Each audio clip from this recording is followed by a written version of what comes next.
तजिया निगार आलमी उमूर पर जो है वो अच्छी गिरफ्त रखने वाले सीनियर सहाफ़ी सैयद निशान हैदर साहब मौजूद हैं। सर बहुत शुक्रिया सर, वक्त देने का, अपना कीमती वक्त देने का। थैंक यू जी, thank you so much. Thank you for being with me on the show. अच्छा सर, ये अभी ये बड़ी डेवलपमेंट हुई है कि जो ट्रम्प प्रेसिडेंट बने हैं और उन्होंने पाकिस्तान की बड़ी तारीफ की है, पाकिस्तान के इदारों की तारीफ की है। एक जो टेररिस्ट था दाइश का, वो पाकिस्तान ने पकड़कर उनके हवाले किया है, शरीफुल्लाह। तो इसको किस तरह आप देखते हैं? बहुत अच्छा है जी। पॉजिटिव बात है कि दहशतगर्द जो भी हो उसको कैफरे किरदार तक पहुंचना चाहिए। और पाकिस्तान भी इस वक्त दहशतगर्दी की लपेट में है। और पाकिस्तान के जो मुखालिफ हैं या उन पे जो पाकिस्तान के खिलाफ एक्टिविटीज़ कर रहे हैं वो दुनिया को भी मतलूब हैं और अमेरिका भी उसमें सर फहरिस्त है।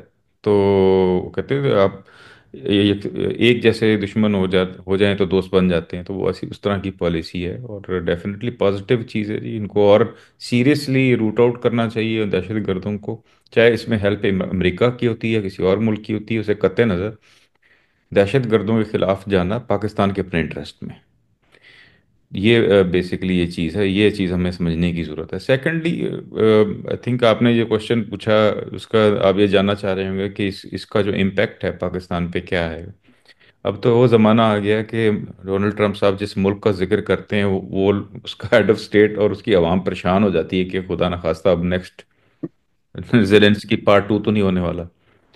तो अब जेलेंस्की का जो उसके साथ मीटिंग थी वो भी टेक्स्ट बुक्स में पढ़ाई जाएगी। एक अच्छा सर, एक डिप्लोमेसी की। एक जिमनी जिमनी सवाल जी। है कि आपका बड़ा जो है ना फॉरेन अफेयर पे, फॉरेन डिप्लोमेसी पे बड़ी गहरी नजर है।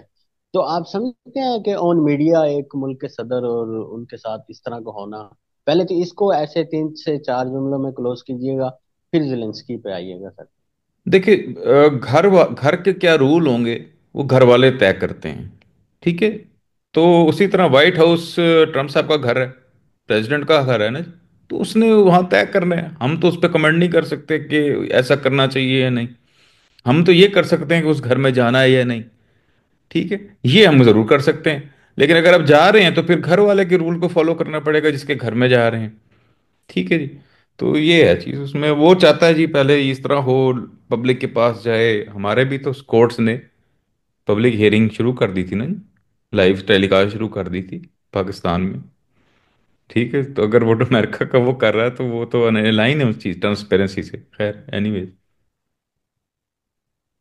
जी सर, और जिलेंस्की की तरफ आते हैं तो क्या देखते हैं यूक्रेन का देखिए और देखिए, अगर आपने अमेरिका को स्टडी करना है करंटली तो उससे पहले आपको ट्रंप को स्टडी करना पड़ेगा। ट्रंप को समझना है तो पहले समझना पड़ेगा कि ट्रंप इज़ अ बिजनेसमैन, और उसको बिजनेस मैन के एंगल से आप नहीं देखेंगे, एज अ सिर्फ पॉलिटिशियन के एंगल से देखेंगे तो आप कुछ समझ नहीं आए। क्योंकि उसने ना सर इधर। पहले। जी। जी जी, ट्रम्प अमेरिका का सदर जो है ना, सबसे पहले बात आपने की थी, उस वक्त तो अमेरिकी भी बात नहीं कर रहे थे, पाकिस्तान में भी कहीं बात नहीं थी। तो जी जी आपकी तो सर ट्रम्प के हवाले से काफी रिसर्च है, स्टडी है, तो इस सारे हवाले जी से जी, बताइए। अल्हम्दुलिल्लाह मैं was the first person to predict his win in his previous presidency के पहले जो इलेक्शन हुए थे उसके अंदर मैंने इसको कहा था, रिटर्न भी है, ऑन रिकॉर्ड है, आर्टिकल्स आपको पता है इंग्लिश उर्दू दोनों में लिखे थे मैंने, जिसमें मैंने प्रिडिक्ट किया था कि this gentleman is going to eventually win. और उसके बाद ये भी मैंने प्रिडिक्ट किया था कि ही विल कम बैक। जब उसको निकाल दिया गया था और लोग हंसते थे इस बात पे, पहले भी हंसते थे, दूसरी बार ज्यादा हंसते थे कि अब जो इसके पीछे इस्टेब्लिशमेंट, इंटरनेशनल इस्टेब्लिशमेंट है, ब्यूरोक्रेसी है, उनकी डीप स्टेट उनके खिलाफ है, इसके तो नहीं हो पाएगा। तो मैंने कहा था लेट्स सी, अगर वो जिंदा रहा तो आएगा। और वही बात हुई कि वो असैसिनेशन अटेम्प्ट हुई उस पर, बच गया तो आ गया। वही चीज़ हुई। तो वो अब इसको नहीं रोक सकते।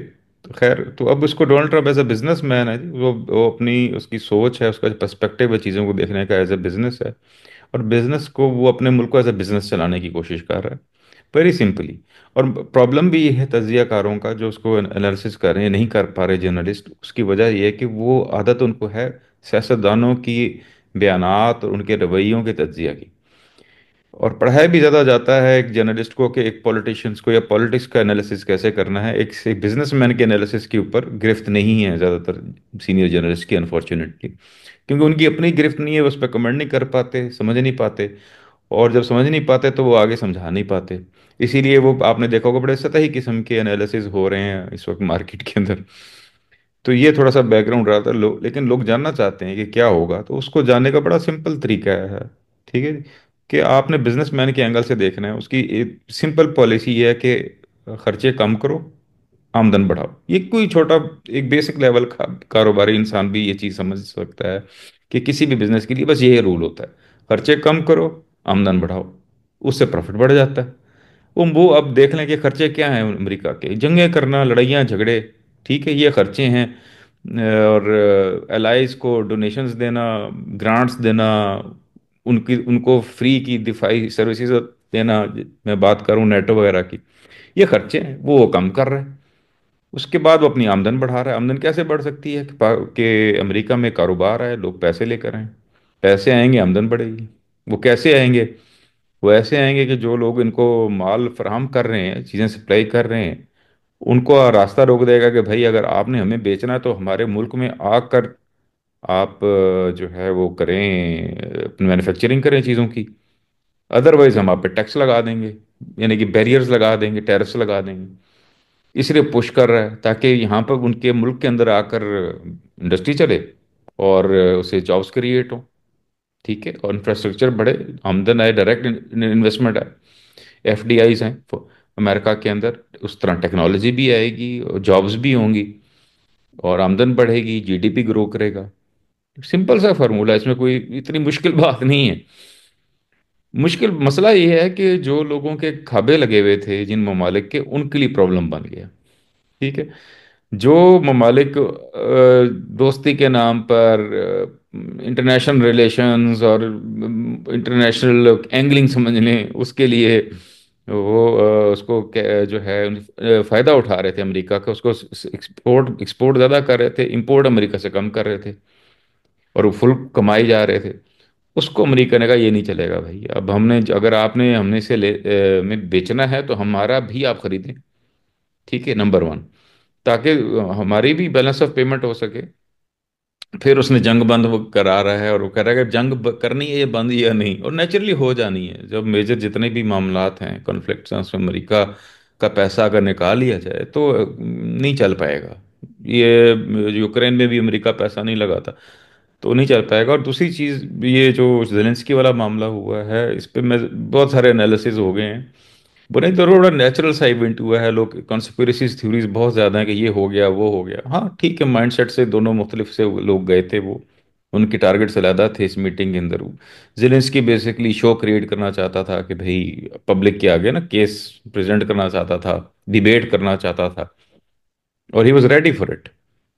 इस तरह, या दूसरी सूरत में हो सकता है रेडी ना हो, उस पर ऑफ द मूवमेंट उसने इमोशनल हो गया और उसने इस तरह की बातें कर दी। एनी केस वो इतना ज़्यादा इंपॉर्टेंट नहीं है। इंपॉर्टेंट ये है कि अमेरिका बहरहाल अब पैसा खर्च नहीं करना चाहता किसी भी वॉर में, नंबर वन, चाहे वो यूक्रेन है या कहीं और। नंबर दो, वो नेटो का खर्चा उठाने को तैयार नहीं है।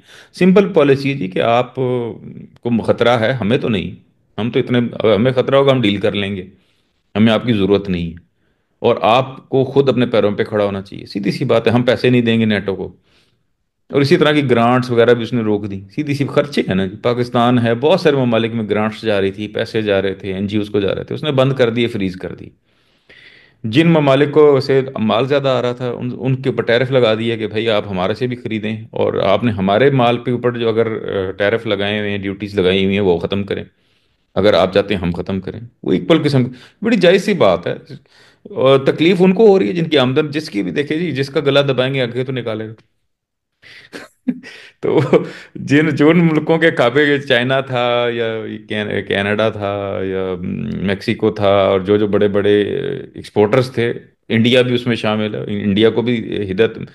हमारा क्या है जी, हमारी तो एक्सपोर्ट है इतनी है ही नहीं, और कि जो है हम उस पे करें। हाँ ठीक है, वो हमारे बारी भी आएगी और नेचुरली हम उस क्लॉक के अंदर आ जाएंगे।